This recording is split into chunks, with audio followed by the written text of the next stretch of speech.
tudo bem? Vamos seguir o nosso estudo do livro Novas Essências do Pensamento de Unificação. Nessa aula de hoje, propriamente, nós estamos aí já trabalhando no capítulo 4 sobre axiologia. Na verdade, o tema axiologia, a gente já explorou toda a parte de conceito, de reflexões ali, por exemplo, com relação à decadência ou declínio dos sistemas tradicionais de valor. Nós falamos sobre a determinação de valor, valor absoluto, valor relativo, o aspecto da individualidade, enfim. São todos os temas que nós já estudamos sobre o capítulo axiologia, e nessa aula propriamente, nós vamos aí, como eu vou avançando na tela agora, a gente vai falar sobre mudanças históricas na visão de valor. Nessa sessão, especificamente, nós vamos considerar as mudanças que ocorreram nas visões ocidentais sobre valor a partir de uma perspectiva histórica. Isso já na aula anterior a gente tinha feito ali no finalzinho da aula uma cena dos próximos capítulos, né? Uma pequena introdução do que a gente trataria nessa aula de hoje. Através disso, podemos compreender o processo histórico através do qual as visões de valor da filosofia grega e do cristianismo, as quais procuravam valores absolutos, se tornaram oprimidas pelas visões relativas e certamente se tornaram impotentes. Isso vai nos trazer novamente para o ponto no qual está evidente que a confusão no sistema de hoje não pode ser resolvida sem uma nova visão de valor, ou seja, uma visão absoluta de valor.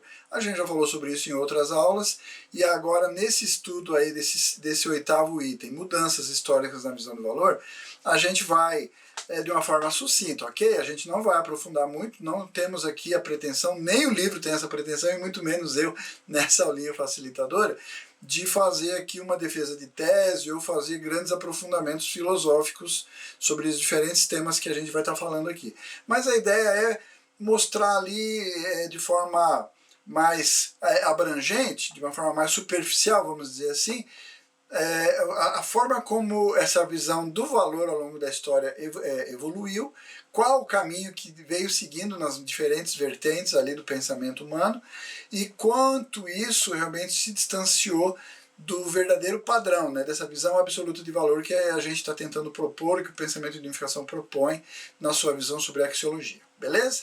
Mas enfim, por isso já adianto, né, não espere aqui uma aula muito profunda, né? Não queremos formar aqui nesse momento e nessa aula específica doutores, né, em filosofia, tá bom? É basicamente uma visão geral. É importante, eu vou reiterar, e até alguns grifos eu fiz no texto aí, para dar referências para você depois se debruçar sobre aqueles temas ali, pesquisar na internet, pegar literatura, enfim, melhorar a sua compreensão e seu entendimento, é lógico, de acordo com o seu interesse, tá bom? Então vamos lá, seguindo aí. Então nós vamos falar no primeiro momento sobre visões de valor no período grego. E a primeira visão que nós vamos falar é sobre a visão de valor materialista. Uma filosofia natural materialista surgiu em Jônia, uma antiga colônia grega no século 6 a.C. Antes desse tempo, a Grécia tinha sido uma sociedade tribal orientada por uma época de mitologia, mas os filósofos de Jônia não estavam satisfeitos com meras explicações mitológicas e tentaram explicar o mundo e a vida humana a partir de um ponto de vista baseado na natureza. Na cidade de Mileto, o comércio exterior prosperou e comerciantes estavam envolvidos em atividades de viagens por toda a região do mar Mediterrâneo.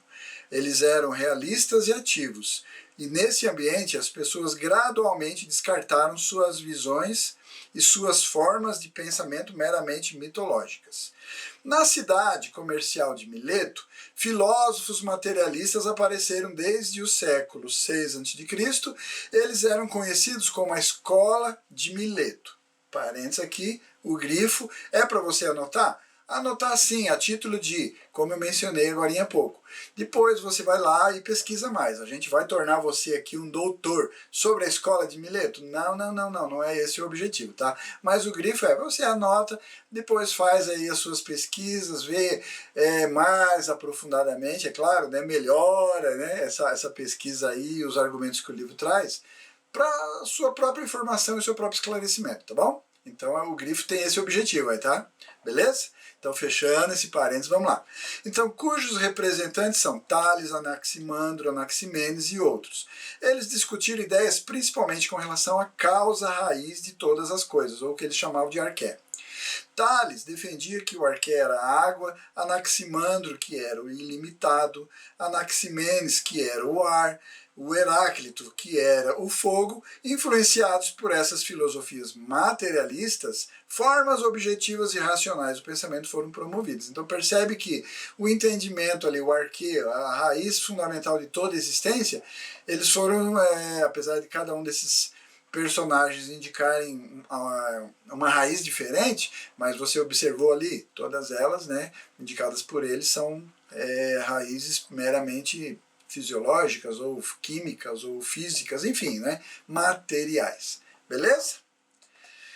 Visão de valor arbitrária, entre parênteses aí, sofista. Vou falar um pouquinho sobre isso, tá? Mas já fica a dica, né? Depois pesquisa lá o que defendia, qual era a lógica ali, o pensamento central da escola sofista, tá bom?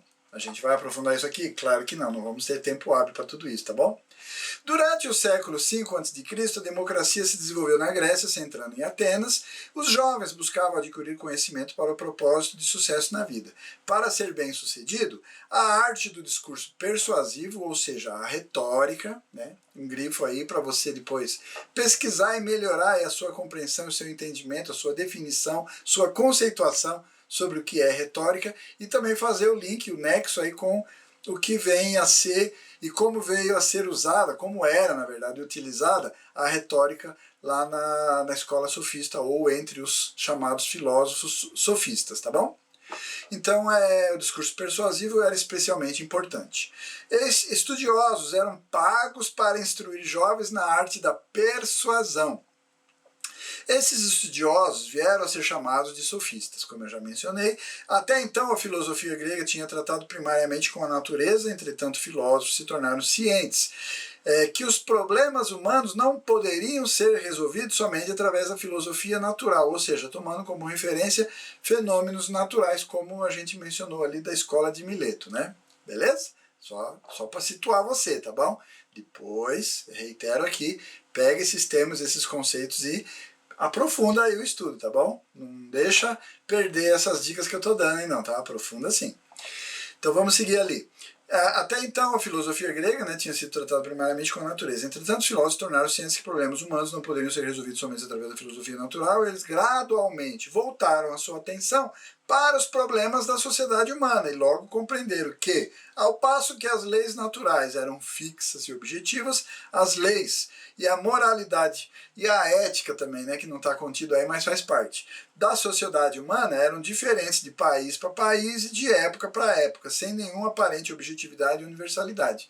É claro que eles não aprofundaram ali o questionamento sobre qual a raiz dessa divergência, dessa confusão, dessa variação, dessa oscilação, dessa distinção entre esses aspectos aí relacionados às questões sobre leis sociais, moralidade, ética e assim por diante.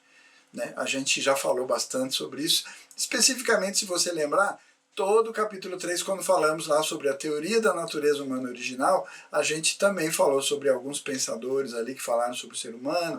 A gente buscou também alguns argumentos no aspecto teológico do reverendo Dr. Samyamun, lá no livro Exposição do Princípio Divino, né? Algumas colocações, algumas ideias. É lógico que a gente também não fez isso de forma aprofundada, né? Já venho aqui em minha própria defesa, né, para dizer que não foi tão aprofundado assim, mas foram apenas ilustrações e argumentações que a gente trouxe aqui para ilustrar a nossa conversa quando falamos sobre isso lá. Beleza? Então, o que a gente está querendo dizer aí? Que esses sofistas acabaram, primeiro, identificando que existem determinadas situações, determinados problemas relacionados ao ser humano, que não dá simplesmente para pegar as leis naturais e colocar de forma exata ali, que não vai funcionar. O ser humano tem, entre aspas, alguns probleminhas, a gente já falou sobre isso, seja no nível existência individual, seja no nível relacionamento, um ser composição, um ser conectado com outros seres, né? E aí essas leis não funcionam muito bem, então por isso eles meio que não conseguiram ver padrão, não conseguiram encontrar padrão. O que aconteceu? Vamos seguir aí. Por essa razão, os sofistas vieram a tomar uma posição cética, relativista sobre valores, a fim de encontrar soluções para problemas sociais. Protágoras disse: o homem é a medida de todas as coisas. Parênteses aqui, o grifo é verdade o que ele falou? É, Depende que eu preciso entender o que é o ser humano, né? Porque se eu achar que o ser humano é relativo, é problemático, é caótico, é confuso, ele é padrão para todas as coisas, que tipo de homem que é? O grifo é só para fazer essa reflexão, tá bom? Porque a afirmação em si é legal, é bacana, vem de encontro ao que a gente vem estudando ao longo do livro aí, né? Principalmente no terceiro capítulo, Teoria da Natureza Humana Original. Mas, para aquela época, dentro da escola sofista, isso ficou muito vago, ficou muito relativo e, por conseguinte, causou muito ceticismo, né? Mas vamos seguindo aí. Então ele disse: o homem é a medida de todas as coisas, significando que o padrão de verdade difere dependendo da pessoa, o que indicava claramente relativismo. Os sofistas no início tiveram um efeito esclarecedor sobre o público. Entretanto, gradualmente eles passaram a assumir uma posição cada vez mais cética, afirmando que a verdade não existe. Ou seja, o que é um sofisma, né? Não vou me aprofundar nessa discussão, fica aqui a dica, depois pesquisa, veja bem como funciona. E principalmente naquela época, como os filósofos sofistas começaram a construir as suas verdades, né, nas combinações de determinadas frases, chegando a determinadas conclusões, né? E você fazendo esse processo pode defender e afirmar determinadas coisas que podem se tornar absurdas, né? Mas é só uma reflexão que eu estou fazendo aqui. Eu não vou me aprofundar nessa discussão e reitero. Depois pesquisa lá, tá bom? Eles atribuíam importância somente para a arte da persuasão e tentavam ganhar argumentos a qualquer custo, mesmo que recorrendo a falsos raciocínios. Eu devia ter grifado, isso é muito importante, porque o sofisma, né, a escola sofista, começou a desenvolver uma lógica, a gente vai estudar isso num outro capítulo mais adiante aí no livro, então não vou me aprofundar também agora sobre esse tema, mas eles construíram uma lógica a partir de premissas falsas combinadas, construindo argumentações, afirmações, novas verdades, por mais que absurdas que fossem. Quando você pesquisar sobre sofisma, sobre a escola sofista, você vai ver a que ponto chega isso, tá bom? Vamos lá. Logo, eles começaram a utilizar, então, falácias em seus argumentos. E por isso que a palavra sofista passou a significar uma pessoa que utiliza um raciocínio inteligente, mas enganoso. Beleza? Vamos agora falar sobre a visão absoluta de valor, ainda dentro do período grego. Sócrates, ele apareceu quando o sofismo estava amplamente difundido na Grécia. Ele lamentou essa situação, né, a existência desse modelo aí de construção de verdades, né? Para ele, os sofistas pretendiam saber, mas na realidade eles não sabiam nada, né? Daí ele mesmo acabou dizendo, né, a única coisa que realmente sei é que eu nada sei. Esse foi o ponto de início para buscar o verdadeiro conhecimento. Ele buscava a base da moralidade no Deus inerente em cada ser humano e afirmava que a moralidade é absoluta e universal. Virtude, como ensinado pelo Sócrates, era uma atitude amorosa de buscar o conhecimento para o propósito de viver de forma verdadeira. Virtude é conhecimento, era o seu pensamento fundamental. O grifo é: vou explicar isso aqui agora? Não. É um conceito importante? Sim, mas é um conceito que eu vou referenciar. O grifo é, como eu fiz nas outras telas ali anteriores, para você depois pesquisar e melhorar isso daí. A gente não vai se aprofundar, senão essa aula ficaria eterna e infinita, né? Então o objetivo não é fazer essa discussão, tá bom? Ele também defendia a unidade de conhecimento e ação, dizendo que uma vez que uma pessoa conhece a virtude, ela deve, sem falha, colocá-la em prática. Como uma pessoa pode obter verdadeiro conhecimento? Verdadeiro conhecimento não é derramado numa pessoa por outras, nem pode ser conhecido por um indivíduo sozinho. Sócrates defendia que é somente através do diálogo, perguntas e respostas com outras pessoas que pode-se adquirir verdadeiro conhecimento, a verdade universal, que satisfaça todas as pessoas. Então ele buscou salvar Atenas de sua desordem social pelo estabelecimento de virtudes absolutas universais. Já o Platão pensava que há um mundo imutável, da essência por trás do mundo mutável do fenômeno. e o chamava de mundo das ideias. Contudo, uma vez que as almas dos seres humanos estão presas em seus corpos, eles geralmente pensam que o mundo fenomenal é a verdadeira realidade. A alma humana já existia anteriormente no mundo das ideias, mas quando ela veio habitar no corpo, a alma foi separada do mundo das ideias. Deste modo, a alma constantemente anseia pelo mundo das ideias, o qual é a verdadeira realidade. Para Platão, a consciência das ideias era apenas uma lembrança do que a alma conhecia antes de vir para o corpo. Vou aprofundar essa discussão? Não, você depois pode fazer as suas reflexões e análises das ideias, até aprofundando, né? Por isso que eu já grifei o nome dos dois ali, né? Do lado do Platão, para você pesquisar um pouco mais aí sobre as ideias, as proposições que ele tinha sobre esse tema, e aí fazer também as suas analogias e comparações com o que a gente também já vem falando aí ao longo de todas essas aulas anteriores, especialmente, aí eu já faço aí um parênteses, uma reiteração, sobre o terceiro capítulo, todo ele que nós falamos sobre teoria da natureza humana original. Beleza? Vamos lá. Ideias éticas incluem a ideia de justiça, a ideia de bem, a ideia de beleza. Entre essas, a ideia de bem é suprema. Isso afirmado pelo Platão, de acordo com Platão, né? Platão enumerou 4 virtudes: sabedoria, coragem, temperança e justiça, como as virtudes que todos devem possuir. Ele afirmou que, particularmente, aqueles que regem o Estado devem ser filósofos, possuindo a virtude da sabedoria. Somente eles têm o entendimento da ideia de bem. Para Platão, a ideia de bem era a fonte de todos os valores, herdando o espírito de Sócrates. Platão buscava o valor absoluto. Beleza? Vamos aprofundar isso daí? Claro que não. Aqui a gente vai seguir, né, como eu falei, né, a ideia é mostrar o processo histórico, essa evolução, essas mudanças históricas com relação à visão de valor, trazendo de forma muito sucinta, tá bom? Desde o período da Grécia lá. Agora nós vamos falar aí sobre visões de valor no período helenístico romano. O período helenístico romano se refere aproximadamente aos 3 séculos, desde a época que Alexandre o Grande derrotou a Pérsia, até a época que as forças romanas conquistaram o Egito e unificaram o mundo mediterrâneo daquela época. Durante esta era, uma tendência de individualismo em busca de sua própria segurança e paz de espírito era predominante. O grifo é a ideia principal. Tudo que a gente vai falar aqui agora sobre esse item B, visões de valor no período helenístico romano, basicamente vai girar em torno disso. Essa era a ideia premente, o espírito premente ali do pensamento humano desse período aí que a gente está referenciando, tá bom? A queda da cidade-estado tornou inúteis os valores centrados no Estado. Os gregos começaram a enfatizar formas mais individualistas de viver e condições cada vez mais instáveis. Ao mesmo tempo, o cosmopolitanismo, transcendendo as fronteiras de nacionalidade, foi reforçado.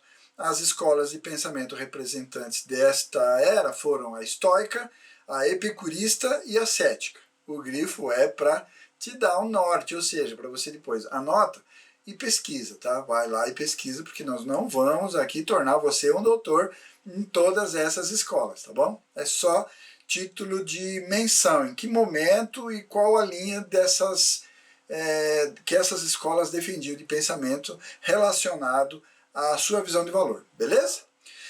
Com essa tendência individualista, as pessoas vieram a sentir uma sensação de impotência. Como resultado, no período romano, as pessoas buscavam uma forma de serem elevadas acima de uma situação humana vulnerável e gradualmente desenvolveram aspirações religiosas. O neoplatonismo foi um dos frutos dessa tendência, né? Ou seja, eles acabaram resgatando a ideia do Platão ali, né? Aquela proposição de que existe o mundo das ideias, né? Que o homem está afastado, mas que ele anseia retornar para ele. Então vamos falar um pouquinho aí breve sobre a escola estoica. O fundador da escola estoica foi Zenão de Cítio. Os estoicos defendiam que Logos, lei e razão, habitam todas as coisas no universo e que o universo se move de uma forma ordenada de acordo com a lei. Além disso, Logos habita também nos seres humanos, de acordo com Zenão. Portanto, podemos conhecer a lei do universo através de nossa razão e devemos viver de acordo com a natureza, né? Essa é a proposição da escola estoica. Essa era a posição básica, como ele falou ali, né? Escola estoica. Os estoicos defendem que as pessoas sentem dor por causa de suas paixões. Para resolver isso, as pessoas devem se livrar das paixões e alcançar o estado de apatia, a ausência de paixão. ou o estado perfeitamente pacífico da mente que não será tentado de qualquer forma. Assim, a escola estoica defendia o ascetismo, no qual a virtude suprema era a apatia. Desse jeito. Todas as pessoas, sendo elas gregas ou orientais, deviam obedecer à lei do universo. Para os estoicos, o Logos era Deus, e todas as pessoas eram irmãos e irmãs como filhos de Deus. Assim, eles estabeleceram um cosmopolitanismo. Tá bom? Vamos falar um pouquinho aí da escola epicurista. Em contraste com a escola estoica, que advogava o ascetismo, a escola epicurista, que se originou com o Epicuro, advogava o prazer como bem supremo. Prazer? Opa, será que? Não, vamos ver o que ele falava. Não faça conclusões precipitadas. Epicuro pensava que o prazer de indivíduos nesse mundo estava diretamente de acordo com a virtude. Por prazer, ele não queria dizer prazer físico, mas, ao invés, não ter dor no corpo de uma pessoa e propiciar calma e repouso para a alma. Epicuro chamava esse estado pacífico da mente de ataraxia ou estado de separação da dor, e o considerava como estado supremo do ser. Eu fiz o grifo na palavra para você depois pesquisar. Então anota ali, né? Se não deu tempo aí, dá um pause no vídeo, anota e depois pesquisa para melhorar, tá? Não vamos nos aprofundar nesses conceitos aí, como eu mencionei. E agora vamos falar sobre escola cética. O Pirro de Elis ensinava que os seres humanos experimentam dor porque eles emitem juízo sobre as coisas de uma forma ou de outra. Ele pedia que as pessoas buscassem serenidade da mente pela suspensão do juízo. Isto era chamado de epoque, ou suspensão do juízo. A escola cética afirmava que, sendo que o conhecimento da verdade não pode ser alcançado pelos seres humanos, é melhor para eles se absterem de qualquer forma de juízo. A ausência de paixão, a apatia da escola estoica, a paz de espírito prazerosa, a ataraxia da escola epicurista e o não juízo, o epoque aí da escola cética, eram todas tentativas de encontrar a serenidade da mente do indivíduo. Né? Ou seja, o centro é, como a gente mencionou numa tela anterior aí, o aspecto, né, o espírito central aí do pensamento dessas escolas é a individualidade, o bem-estar do próprio indivíduo. Né? Assim, eles consideravam como questionável o caráter absoluto de valor perseguido por Sócrates e Platão. Como é que a gente vai chegar num padrão absoluto aí? Esse negócio de, né, virtude como conhecimento, como fala o Sócrates, ou o mundo das ideias defendido pelo Platão e assim por diante.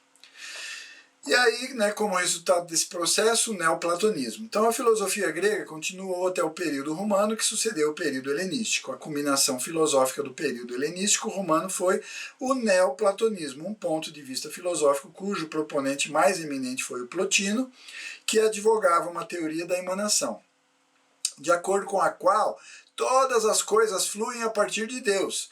Especificamente, ele afirmava que a razão, que é a realização mais próxima da perfeição de Deus, e então menos perto está a alma, e aí finalmente a matéria, o nível mais imperfeito da criação, mas todos emanados de Deus, estágio a estágio, estágio por estágio, né? Anteriormente, a filosofia grega tinha proposto um dualismo que considerava Deus e matéria como opostos um ao outro. Em contraste, o Plotino advogava o monismo, reivindicando que Deus é tudo. A alma humana flui para o mundo material sensual e ao mesmo tempo busca retornar para a razão e para Deus. Portanto, as pessoas deviam evitar estarem presas nas coisas físicas e suas almas deviam ascender para o nível de perceber Deus, tornando-se assim unidos com Ele. Tal realização era considerada como verdade suprema. Isso de acordo com o neoplatonismo, tá bom?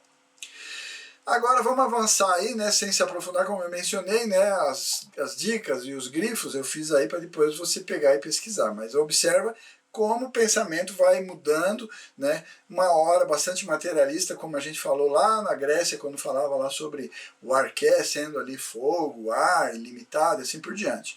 Já passando para esse período aí que a gente deu uma passeadinha bem rápida aí do helenístico romano, você vê que já dá bastante ênfase no indivíduo, assume Deus aí no finalzinho, quando eles restauram ou refazem renascer as ideias de Platão através do neoplatonismo, né, colocando Deus ali dentro desse conjunto aí, mas não muito claro, né, enfim, né.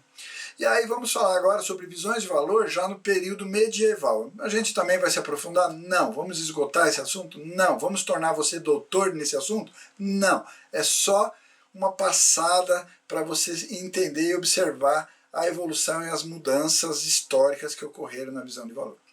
Então o primeiro personagem aí que a gente vai citar é o Agostinho. Ele forneceu uma base filosófica para a fé no cristianismo. De acordo com Agostinho, Deus é eterno, imutável, onisciente, onipotente, o ser do bem supremo, amor supremo, beleza suprema e o criador do universo. Em contraste com Platão, que considerava o mundo das ideias como independente em si mesmo, Agostinho defendeu que essas ideias existem na mente de Deus. E afirmou que todas as coisas foram criadas com as ideias como protótipos. Em contraste com o neoplatonismo, que defendia que o mundo necessariamente emanou a partir de Deus, Agostinho advogou a teoria da criação, dizendo que Deus criou livremente o mundo a partir do nada, sem utilizar qualquer material. Então, por que o ser humano é pecador? Para Agostinho, a razão é que Adão, o primeiro antepassado humano, utilizou indevidamente a liberdade e caiu, traindo assim Deus. As pessoas decaídas somente podem ser salvas através da graça de Deus. Agostinho disse que fé em Deus, esperança pela salvação e amor por Deus e pelo próximo são o caminho para a verdadeira felicidade e recomendou as 3 virtudes de fé, esperança e amor. Percebe? São as ideias centrais aí que norteiam o cristianismo ao longo de séculos e séculos, né? São as ideias, as premissas fundamentais do cristianismo, independente das divisões e seitas que surgiram ao longo dos séculos. Tomás de Aquino, que consolidou firmemente a teologia cristã, dividiu as virtudes em religiosas e naturais. Virtudes religiosas se refere às 3 virtudes primárias do cristianismo, ou seja, fé, esperança e amor. Enquanto virtudes naturais se referem às 4 virtudes primárias da filosofia grega, isto é, sabedoria, coragem, temperança e justiça. Virtudes religiosas, entre as quais amor é supremo, podem levar à felicidade, e as pessoas podem experimentar felicidade através de amar Deus e também amar ao seu próximo. Por outro lado, virtudes naturais estão de acordo com a obediência de uma pessoa às diretivas da razão. Virtudes naturais eram consideradas como meio de alcançar virtudes religiosas. Então percebe que esses 2 personagens aí, o Agostinho e o Tomás de Aquino, são fundamentais. Eles têm um papel preponderante, né, protagonista dentro do estabelecimento de todos os aspectos teológicos que o cristianismo elaborou ao longo da sua história até o momento atual, né? Então, vamos passar agora aí, né, para as visões de valor, né, ou as visões modernas de valor. No período moderno, emergiram visões sobre valor de pouca significância. Visões modernas basicamente podem ser entendidas como extensões ou transformações das visões de valor filosóficas da Grécia e da cristã. Por isso a gente também vai fazer bastante sucinto. Vamos aqui só mencionar, o livro faz isso também, só a título de você se situar. Tem vários personagens, muito dele você já deve ter lido, já deve ter conhecimento, talvez alguns até de uma forma bastante aprofundada, se não, vai ficando aí o nome, depois você anota e pesquisa, né? A ideia dessa aula é só ser facilitadora, né? Não ser formadora de doutores nesses assuntos, mas enfim, mas você vai observar que todos eles, na verdade, acabaram revisitando ou as ideias da filosofia grega, helenística romana, ou as ideias dos pensadores centrais, aí, o Agostinho e o Tomás de Aquino, da filosofia central do cristianismo, tá bom? Mas a gente vai passar aqui a título de posicionar historicamente como ocorreu essas mudanças na visão de valor. O quanto ela evoluiu, se muito, mais ou menos, ou só um pouquinho, ficou ali meio que patinando, enfim, depois você tira suas conclusões. O livro fala isso claramente, tá bom? Então vamos lá. René Descartes começou por duvidar de todos os valores tradicionais estabelecidos, entretanto, ele não era um cético, ao invés, ele tentou encontrar algo sólido através da sua dúvida. Como resultado, ele alcançou o princípio fundamental do penso, logo existo. Ele defendeu que a razão humana deve ser a base para os julgamentos. Isso deu origem ao ensinamento moral de Descartes, que os seres humanos devem agir com uma vontade firme, enquanto controlam suas paixões através da razão. O Blaise Pascal considerava o ser humano como um ser contraditório, possuindo grandeza e ao mesmo tempo tolice. Ele expressou isso ao dizer que o homem é um caniço pensante. Os seres humanos são os mais fracos de todos os seres da natureza, mas eles são os maiores pela virtude de sua capacidade de pensar. E ainda ele defendeu sua verdadeira felicidade consiste não em utilizar a razão, mas ao invés de buscar a Deus através da fé, ou seja, através do coração. Então, chega a ser engraçado aí, né? Eu não vou me aprofundar nas argumentações do Blaise Pascal, mas depois você pode fazer isso com mais calma aí, a partir dessa aula depois, né? Depois de finalizar, você vai fazer suas pesquisas, é claro. Mas é interessante, né? Porque a gente pode achar engraçado, mas é bastante contundente e muito próximo daquilo que a gente defende, seja dentro da ideia do pensamento de unificação, quanto até mesmo dentro do pensamento teológico contido lá no livro Exposição do Princípio Divino, né?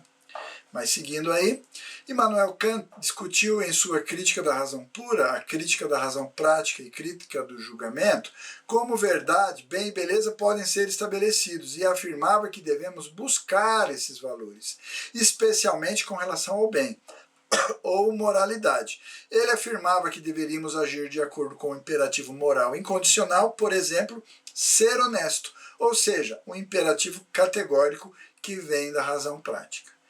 Vamos aprofundar isso? Não, aqui é só uma ideia geral, mostrando as ideias principais que vão dar o norte para você pensar e fazer a sua reflexão aí. O livro faz isso. Pega essas ideias principais e faz essa reflexão. Tá bom? Tá de acordo? Podemos usar isso? Precisa melhorar? Como é que tá? Né? Beleza? Vamos lá. Jeremy Bentham pensava que felicidade é o estado de ausência da dor. Assim, na base do princípio de a maior felicidade para o maior número, ele advogou o utilitarismo. Ele concluiu que o valor do comportamento humano pode ser determinado por meio do cálculo quantitativo de prazer e dor. O utilitarismo de Bentham foi a teoria de valor que surgiu no contexto da Revolução Industrial. Ela pode ser considerada como uma visão de valor Ryun-san. Né, se você pegar ali, aprofundar inclusive o que ele fala, né, aqui a gente trouxe só um trechinho aí para ilustrar, mas fazendo uma pesquisa mais aprofundada, depois você vai voltar em tudo aquilo que a gente falou nas aulas anteriores sobre a axiologia, uma teoria do valor, e vai ver ali quando nós falamos sobre isso, né, a teoria do valor no aspecto de padrão absoluto, padrão relativo, o aspecto Sun-san do valor, o aspecto Ryun-san, enfim, né? Vou fazer o retorno nessas aulas? Claro que não, senão vai ficar muito extensa essa, né? Beleza? Vamos lá. Soren Kierkegaard advogava 3 estágios da existência, dizendo que as pessoas deveriam passar através do estágio estético, o estágio ético, a fim de alcançar o estágio religioso da existência. Ele afirmava que as pessoas não deveriam meramente viver pelo prazer. Em sua visão, não é suficiente simplesmente viver de forma consciente pela observação da ética. Ao invés, as pessoas deveriam viver em fé, se colocando diante de Deus. Kierkegaard tentou reviver a verdadeira visão de valor cristã. Percebe? A gente mencionou, né, quando entramos aí nas visões modernas de valor, que o livro já começa ali no primeiro parágrafo fazendo. Na verdade, tem muita coisa nova aí, as coisas modernas são tão inovadoras assim, na verdade, basicamente o que a gente está observando é que todos esses autores que a gente está trazendo aí para mostrar, eles estão revisitando as ideias ou lá da filosofia grega, helenística e romana, ou, né, da filosofia, a base, né, da filosofia cristã através de Agostinho e Tomás de Aquino. Beleza? Mas enfim, seguindo. Friedrich Nietzsche considerava a Europa no final do século XIX como estando numa era de niilismo, na qual todos os valores estavam em colapso. Ele descreveu o cristianismo como uma moralidade de escravos, isto é, como uma moralidade que rejeita o forte e iguala os seres humanos.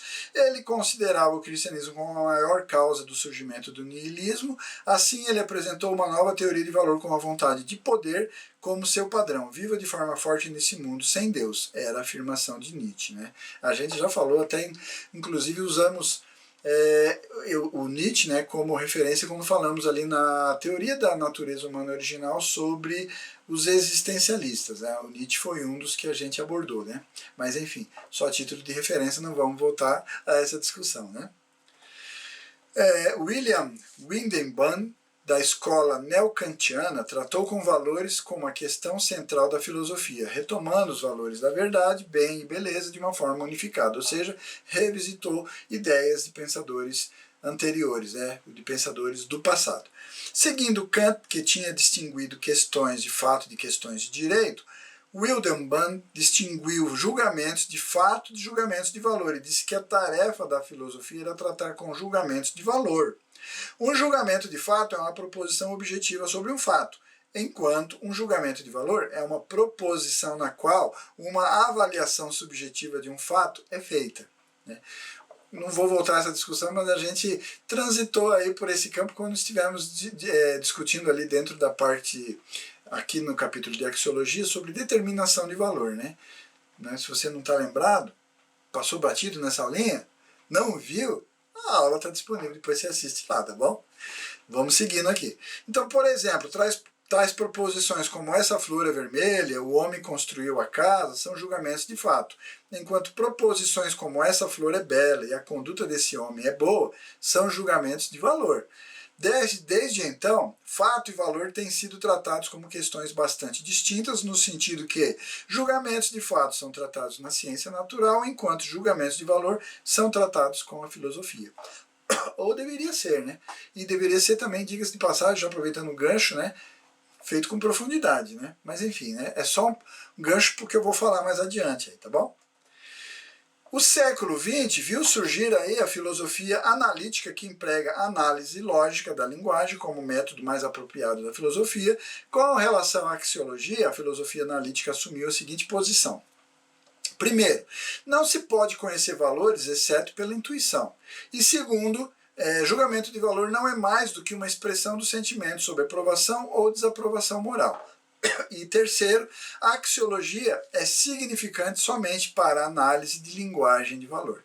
Assim, a filosofia analítica, de forma geral, buscou excluir a axiologia da filosofia. Ou seja, né, põe para lá esse negócio aí que a gente não vamos entrar no mérito, não. Né? Eu acharam muito subjetivo, muito transcendental aí essa discussão, né?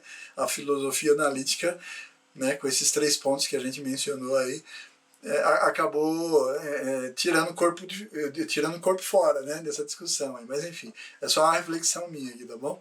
O pragmatismo, representado por John Dewey, baseava julgamentos de valor na utilidade para a vida.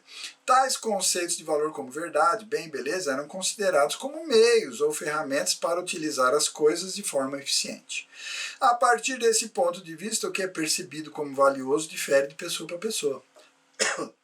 Até mesmo uma única pessoa pode diferir na forma que ele ou ela percebe o valor ao longo do tempo. Né? Nesse momento tem essa percepção sobre determinada situação ou que ele está analisando, e em outro momento, mais adiante, né, essa percepção, essa avaliação, essa análise mudaria, né, de acordo com essa visão do pragmatismo.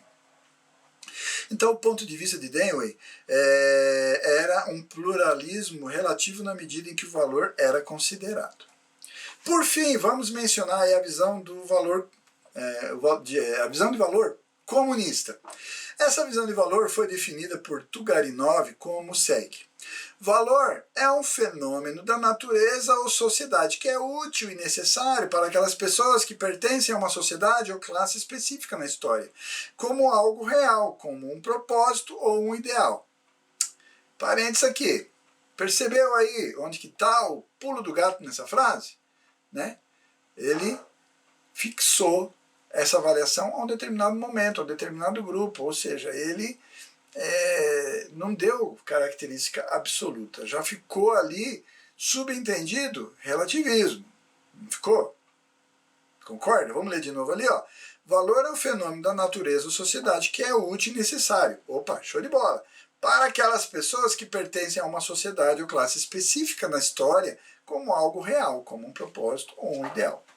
No comunismo, utilidade para a classe do proletariado é o padrão de valor. Uma postulação da visão de valor comunista era que todos os valores religiosos estabelecidos, os quais eram considerados como visão de valor da burguesia, tinham que ser negados e destruídos. Vamos discutir isso aqui? Não, a gente já falou bastante sobre isso, estudamos lá quando falamos sobre dialética, explicamos, aí fizemos uma aula específica sobre isso, né, criticando aí a visão da dialética, principalmente no que diz respeito à sua utilização como justificativa dos fenômenos sociais, né? E essa aulinha está gravada, se você não viu, está lá. Nós falamos sobre ação, origem, visão e união e fizemos uma aula específica usando a ação, origem, visão e união como contraproposta à visão da dialética, né? Beleza? Vamos voltar a isso agora? Não, né? A aulinha está lá, depois você assiste, tá bom? Se não assistiu, se assistiu, não está lembrando, volta lá. Então, seguindo ali, para o comunismo, um ato moral é um ato que é útil na promoção da vida coletiva para a construção da sociedade comunista. Isto inclui virtudes como dedicação, obediência, sinceridade, amor pelos companheiros e ajuda mútua. Muito bonitinho, mas o objetivo tem aquele que é promover a revolução da sociedade, uma revolução violenta, inclusive a mudança para uma sociedade comunista através do conflito de classes, né? A luta de classes. Beleza?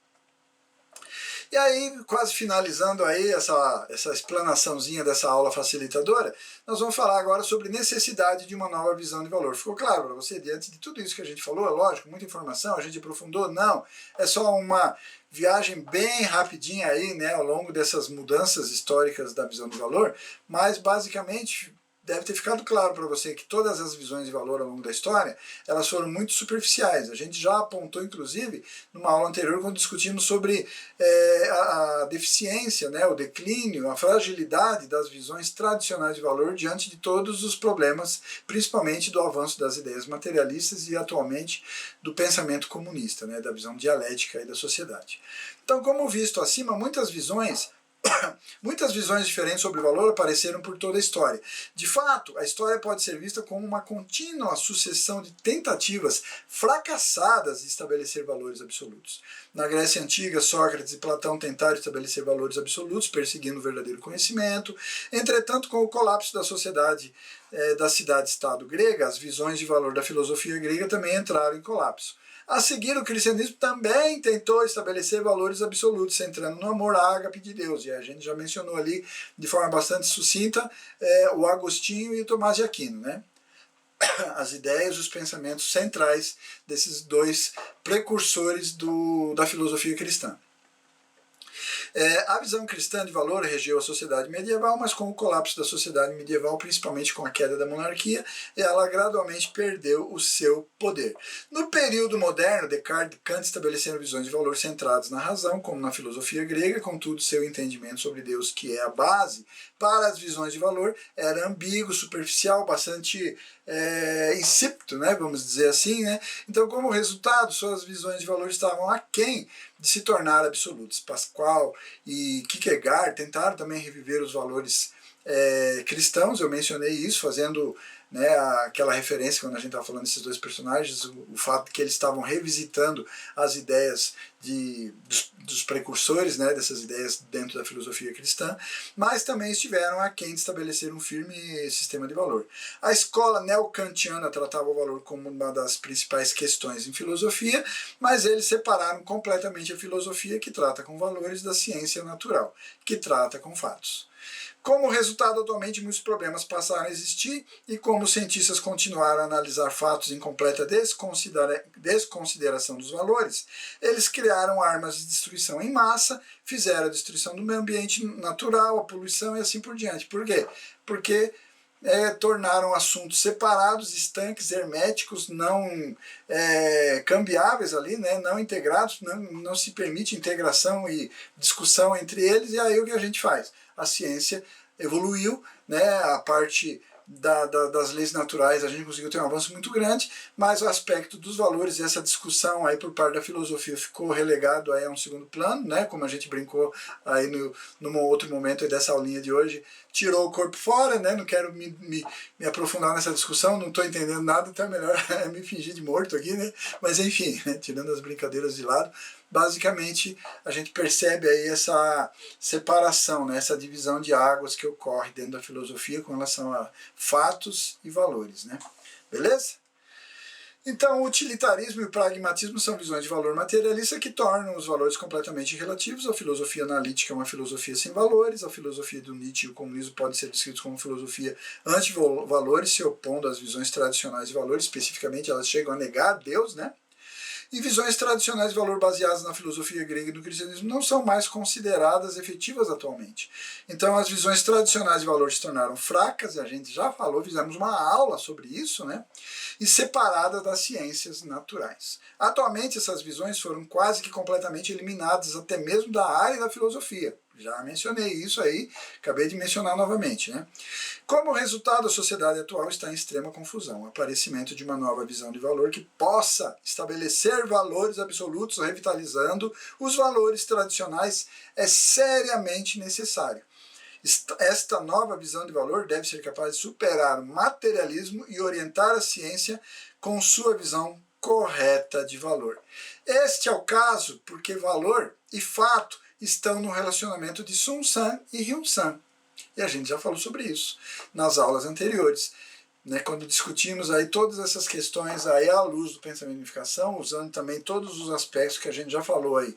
Teoria da imagem original, teoria da natureza humana original, falamos um pouco também sobre ontologia, né, falando ali sobre a teoria do ser, mas basicamente no primeiro e no terceiro capítulo a gente se debruçou um pouco mais sobre esse tema, e essa questão aí dos valores ficaram mais claros, principalmente quando fizemos uma aulinha aí, né, tá aí disponível, depois assiste se você não viu, se viu e não lembra, assiste lá sobre determinação do valor, à luz do pensamento de unificação, observando exatamente esses aspectos aí de Sun San e Hyun San, ação do receber e todos aqueles elementos que a gente já sedimentou nos conceitos anteriores, né. Então, seguindo ali, né, em um relacionamento de Sun San e Hyun San, e tal como Sun San e Hyun San estão unidos nos seres existentes, valor e fato estão originalmente unidos, então não tem como eu separar, né? Ah, não, eu vou analisar como fato, vou analisar como valor. Sun San e Hyun San, apesar da gente ter estudado aí como dualidade, mas são elementos que compõem uma unidade, que compõem uma entidade, seja em Deus, lá na imagem original, seja na ontologia em todos os seres existentes, especificamente no ser humano, com toda a sua complexidade, com todas as suas peculiaridades e individualidades do ser humano, mas ainda assim Sun San e Hyun San formam uma integridade. Então eu não posso ousar falar sobre axiologia, eu não posso ousar querer elaborar uma teoria sobre valor sem considerar a integração entre o aspecto das leis naturais e o aspecto dos valores, esses aspectos Sun San e Hyun San. Beleza? A axiologia da unificação apareceu então em cena para atender essa demanda de nosso tempo. E vamos falar a verdade, né? Se você se aprofundar, não somente nas aulinhas facilitadoras, porque como eu falei, aqui a gente traz trechos do livro, a gente não traz todo o conteúdo, mas eu sempre reitero, depois se debruça sobre o livro, estuda e você vai ver quão profundo é esse conteúdo e quantas reflexões você pode vir a fazer e ter os seus próprios insights estudando esse livro. Mas eu gostaria já de aproveitar, finalizando essa aulinha, de sugerir uma outra leitura para você, né? Esse livro que está aí na sua tela, né? O título é Ciência e Valores Absolutos. Basicamente, esse livro é uma coletânea de 10 discursos que o reverendo Dr. Samya Moon fez, né, em conferências que são chamadas Conferência Internacional para a Unidade das Ciências, onde ele esteve reunindo ao longo de décadas, né, pensadores, acadêmicos, cientistas das mais diferentes áreas, e em todas essas conferências o reverendo Dr. Samya Moon sempre trouxe uma discussão relacionada a valores.